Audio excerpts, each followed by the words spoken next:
Have you ever been in a situation where the game is going kinda well, you are not dying much, you're killing a lot, but still, somehow, you are losing this game? Regardless of how big is your kill streak, regardless of how much damage have you dealt, you still lose the game. And then you're asking yourself, what the fuck went wrong here? How could I lose that? If it ever happened to you, then don't worry, I gotcha, and today I will help you win more games. There is one tactical aspect of the game that people usually either straight up ignore or simply get wrong. And if you have read the name of the video, then you already know that this aspect is target prioritization. We should focus on killing first, we should kill second, and so on. But before we start, a little disclaimer. All of these tips are general and not class specific, so sometimes you'll need to kill just whoever is closest to you and not a target who you kinda should be targeting, or sometimes you just wanna kill their MVP first, regardless of his role. Or, for example, when you play as Drogos and you ult, you should almost always go for a tank, regardless of anything. Got it?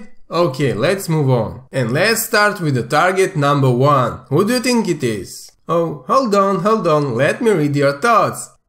You need to kill a support first, because in that case, the enemy team will have no sustain and they won't be able to compete for the objective. If I've read your thoughts correctly, then first of all, fuck no.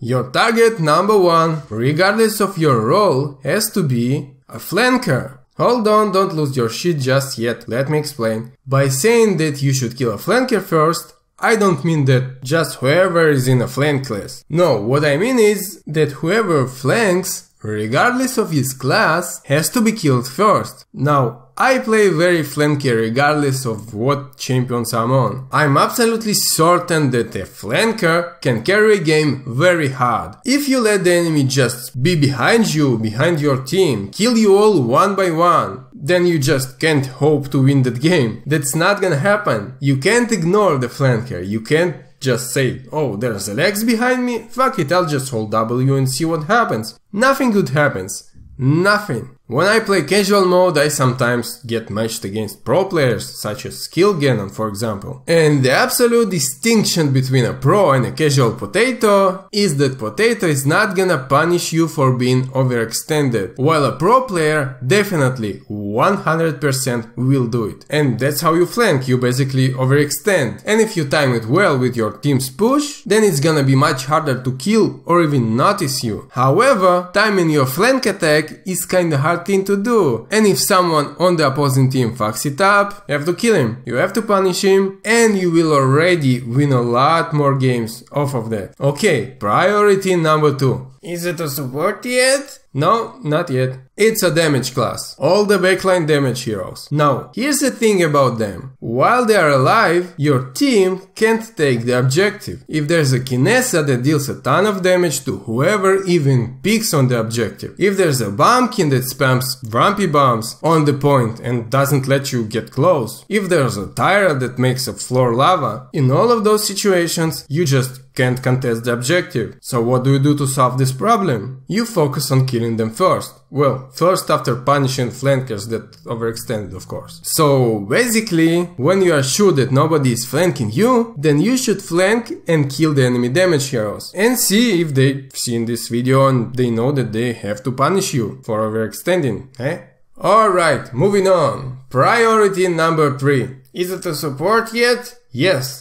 It is finally a support class. It's not a tank on 3rd place, because killing a tank when there's also support that helping him, it can be a real pain in the ass, right? You know, all those snakes in your face, all those disgusting slows, on top of the fact that support can also heal the tank and himself. All of this stuff makes a support a priority number 3. Well, to be more precise, a pocket support that stands somewhere next to a tank. And if a support flanks, he's kinda in number 1, right? Well, you're not stupid, you understand what I'm saying here. On the other hand, why pocket support is not an absolute first priority? It's because a support is only important when there's a fight on the objective. He's not that important while the fight is kinda in a setup stage. He's not important when flank is dueling or trying to get into each other's backlines, because if one of them succeeds to do so, the flanker is gonna win the teamfight, not a support. And if flankers on both teams fail and die, then it's up to damage champions to make a big move. And only then, on the third place, a support. Alright? Got it? Alright, moving on. And on our fourth and the last place is a frontline class. Now, the point about this class is that if you have to choose between finishing a tank or someone else, you have to always go for a tank, alright? And that's because without a tank, the team can't contest the objective. They also can't flank, because the whole definition of flank is attacking from a different angle. And what angle can you flank if there is nobody else attacking? When there is a tank, then you can attack from the different angle than your tank. But if he's not there, then the whole point of flanking kinda falls off, right? So the tank is the most important team member. However, killing a tank can be a very hard thing to do. They got a lot of HP, they got shields, some of them have a lot of CC, and they can trade shots all day long, and you're gonna lose it. So the easiest way to kill a tank is to kill everyone else first and then finish him when he's angry and typing to his team, "Where the fuck you all are?" That's of course if you're not playing as Drogos. In that case, you can just